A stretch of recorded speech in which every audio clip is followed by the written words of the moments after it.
Здравствуйте. Спасибо за предоставленное слово. Моя тема называется «Самоуправление в системе образования».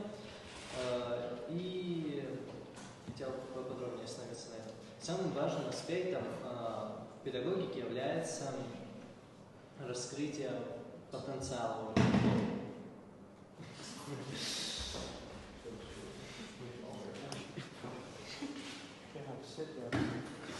Потому что образование такое.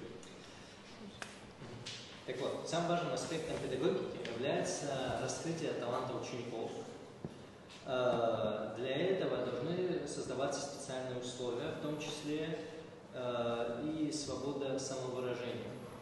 Вторым, но не по значимости аспектом образования является подготовка молодого поколения к будущей жизни. И, естественно, для этого им нужен опыт самоорганизации. На данный момент в школах Абхазии отсутствуют такие институты ученического самоуправления. Даже если они присутствуют, они носят формальный характер, поэтому наша ассоциация предлагает ввести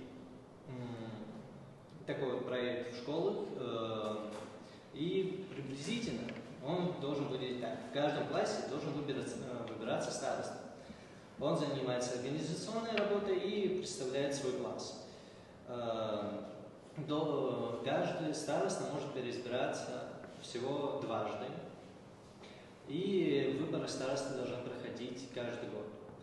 Естественно, с 8 класса сроки этих старост обнуляются, и сейчас я остановлюсь на этом поподробнее. Связано это с тем, что предлагается создание ученических советов, и набор в ученические советы будет отходить с 8 класса, будут набираться туда старосты.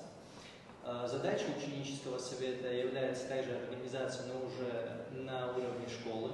Ученический совет предполагается, что ученический совет будет иметь право вносить в школу в вопрос о введении некоторых правил в педагогический совет. Естественно, все это будет не только на плечах учеников. Куратором учсовета должен быть директор. Он будет следить за деятельностью ученического совета. Также для большей правдоподобности и приближения к современным реалиям предлагается ввести систему, при которой из-за неисполнения своих обязанностей староста и главы учсоветов, которые выбираются из этих старост, могут быть отстранены от занимаемой должности. Еще одна проблема сегодняшняя является в том, что ученики смотрят на школу как что-то вынужденное, и в связи с этим они не проявляют особого интереса к учебе. Но еще более важный аспект – это отсутствие инструментов профориентации для учеников. Поэтому мы также предлагаем, чтобы в школах открывались своеобразные клубы и кружки по интересам.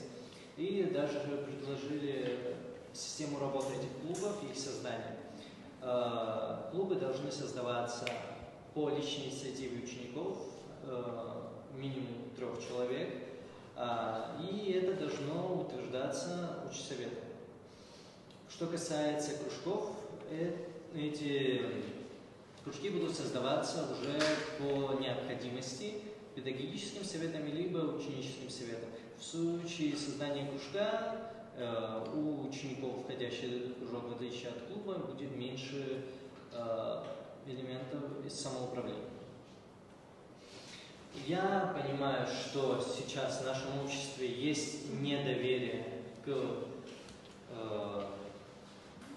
способности молодежи самоорганизовываться, но однако что система клубов, которая направлена на то, чтобы в будущем раскрыть талант учеников, что в принципе идея организации направлена на раскрытие талантов этих учеников, на то, что в будущем они могли бы заниматься той работой, которая им нравится, и благодаря этому развивать нашу страну.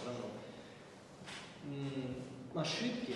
Есть еще такой момент, что, скорее всего, недоверие будет в работе их в системе образования. Многие могут подумать, что школа – это не то место, где следует этому учиться, но, как по мне, система образования, на той системе образования, чтобы ученики учились в школах, и это будет наиболее безопасно для них. Школы и будут реагировать на это намного мягче, чем реальная жизнь и политика. Спасибо. Спасибо большое, да? У нас еще один интересный спикер.